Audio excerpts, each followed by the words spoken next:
Bab 45, tolong hukum aku. Salvatore memerintahkan, pergi. 10 petarung elit dari Asia Tenggara berbondong-bondong menuju Lukas. Bang, bang, bang, memukul, memukul, memukul. Suara pertempuran sengit bisa terdengar. Salvatore tercengang oleh fakta bahwa Jordan bisa mengalahkan 10 dari mereka sendirian. Salvatore mengambil ponselnya dan menelepon Pablo. Dalton, kamu harus mengirim 10 orang lagi. 10 petarung yang kamu kirim mungkin akan bertahan selama 10 menit lagi sebelum Jordan Stele melumpuhkan mereka. Petik 2. Apa? Pada saat ini, Pablo baru saja selesai bermain catur dengan Butler Frank. Setelah mendengar kata-kata Salvatore, dia berseru dengan penuh semangat, sebenarnya ada seorang ahli di sini yang bisa mengalahkan 10 orang sendirian. Saya harus membawa pria berbakat seperti itu di bawah sayap saya. Petik 2. Katakan di mana kamu sekarang. Aku akan segera ke sana.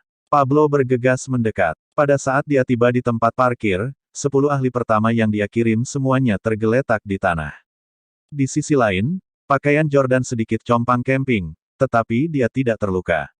Pablo langsung tercengang, dan dia buru-buru berjalan menuju Jordan karena terkejut. Saat dia mendekati Jordan, ekspresi ngeri di wajah Pablo juga meningkat.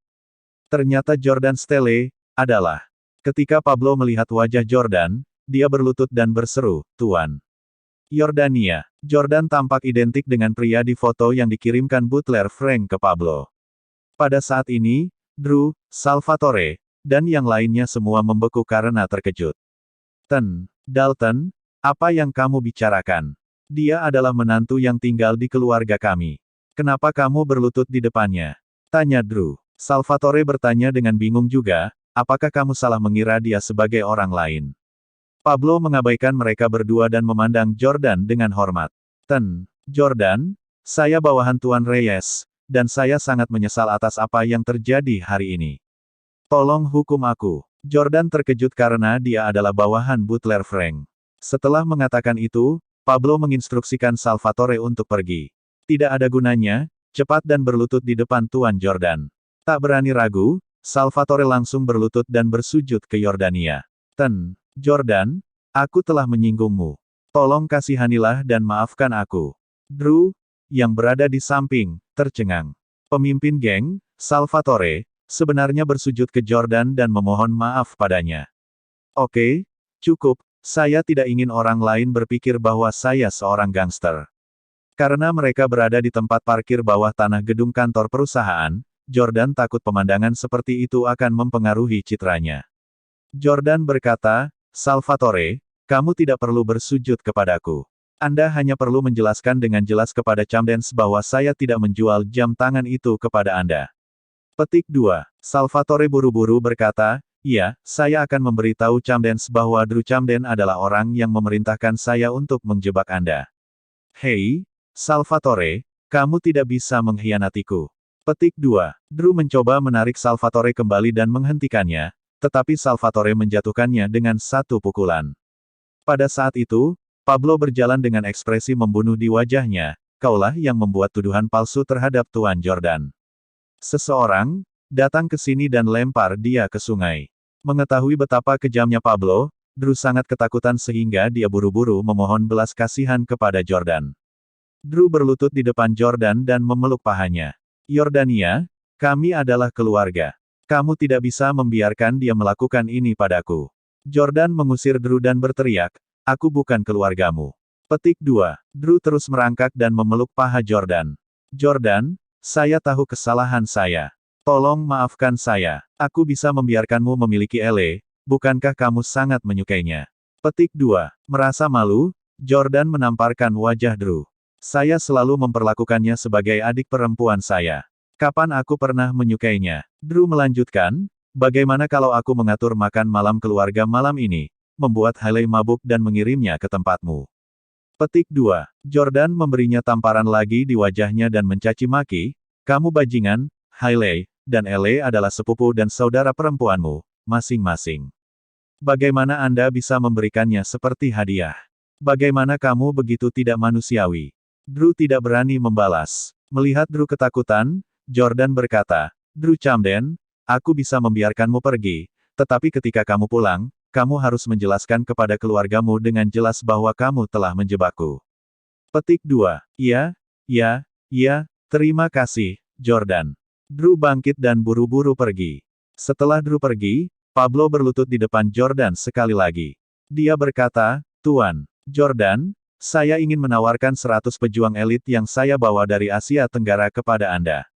Jordan mengangguk. Para gangster dari luar negeri ini akan berguna di masa depan. Petik 1. Misalnya, saya bisa berurusan dengan raksasa industri makanan, Zack itu. Di villa Nyonya Camden tua. Drew, kenapa wajahmu terluka? Apa si brengsek Jordan itu memukulmu lagi?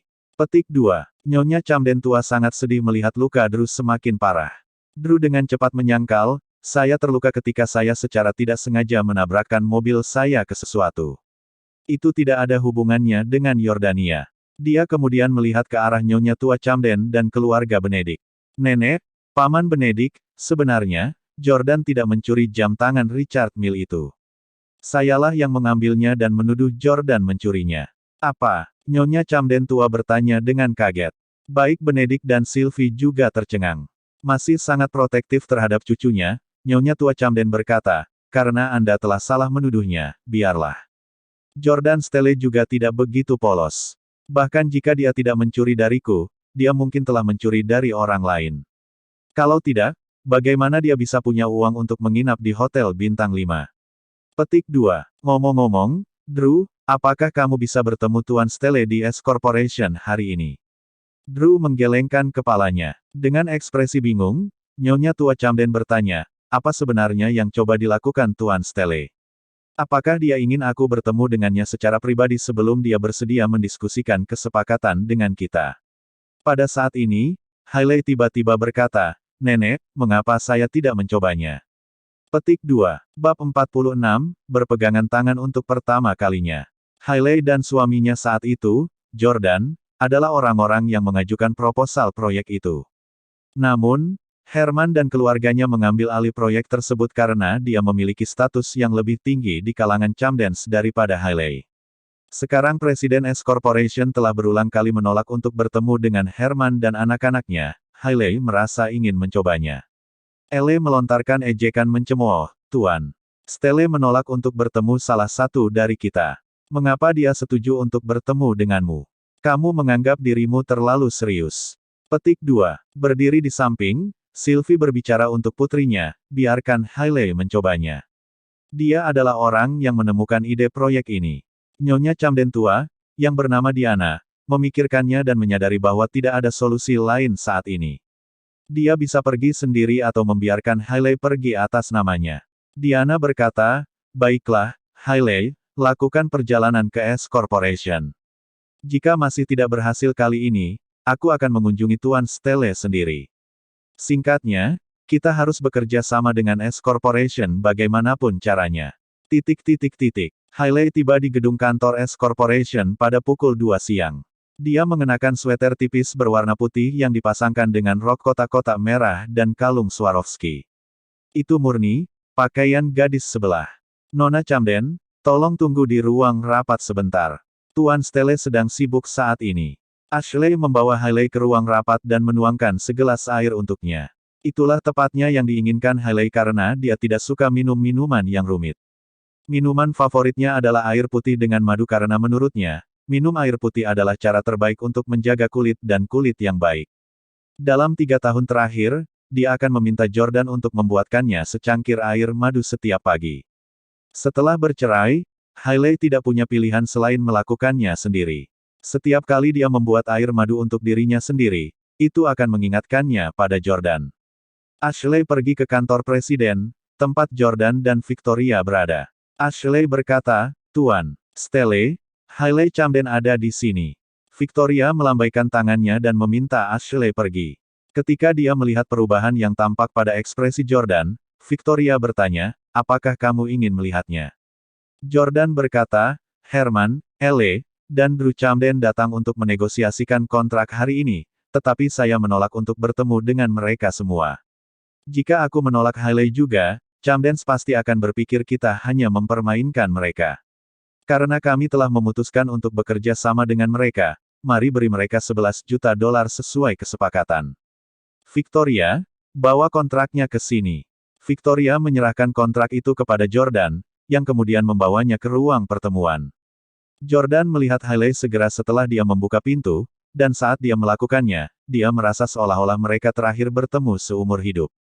Jordan sangat akrab dengan pakaian Hailey hari ini karena itu adalah pakaian favoritnya yang juga sering dia kenakan di rumah. Jordan juga menyukai penampilannya ketika dia mengenakan pakaian itu karena itu membuatnya tampak sangat murni, seperti mahasiswa yang pemalu dan lugu ketika mereka pertama kali bertemu. Dia harus mengakui bahwa terlepas dari apakah dia membencinya sekarang atau tidak, dia tertarik pada penampilan dan selera modenya. Kecantikannya adalah sesuatu yang tidak pernah bisa dibandingkan dengan Elle terlepas dari berapa banyak gaun ketat yang dia kenakan. Namun, Jordan tidak hadir untuk mengagumi betapa cantiknya mantan istrinya itu.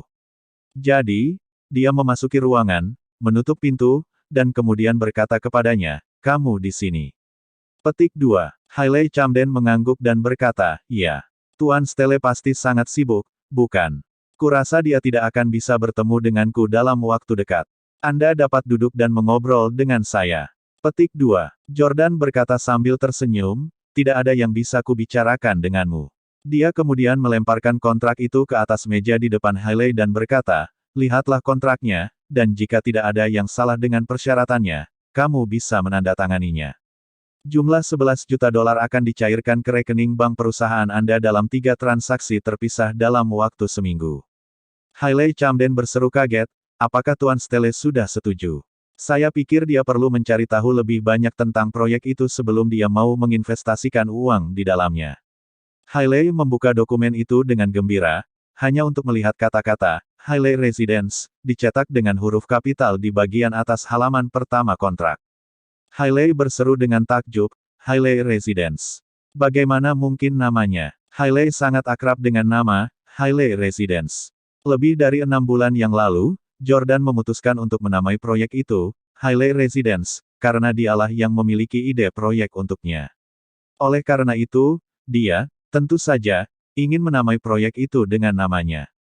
Jordan kemudian berpikir bahwa bahkan jika Camden menentangnya, dia akan menggunakan asetnya sendiri untuk membangun Hailey Residence, setelah tugas 3 tahunnya sebagai suami yang tinggal di Hailey berakhir.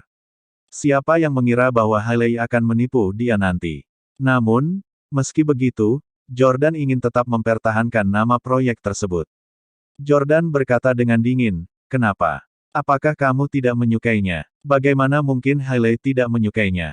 Di masa depan, keluarga paling kaya di kota akan tinggal di properti perumahan yang dinamai menurut namanya. Dia akan sangat bangga akan hal itu." Namun, ketika Hailey memberitahu keluarganya tentang nama proyek saat itu, Diana langsung menolaknya. Pada saat yang sama, Herman dengan terang-terangan berkata, "Hailey Camden tidak cocok untuk proyek yang dinamai menurut namanya." Petik 2. Pada saat ini, Hailey sangat gembira sehingga dia akan menangis bahagia. Dia berdiri dan berkata, "Jordan, Anda pasti memohon kepada Tuan Stelle untuk memberi nama proyek itu, kan? Anda tidak akan berlutut dan memohon padanya, bukan?"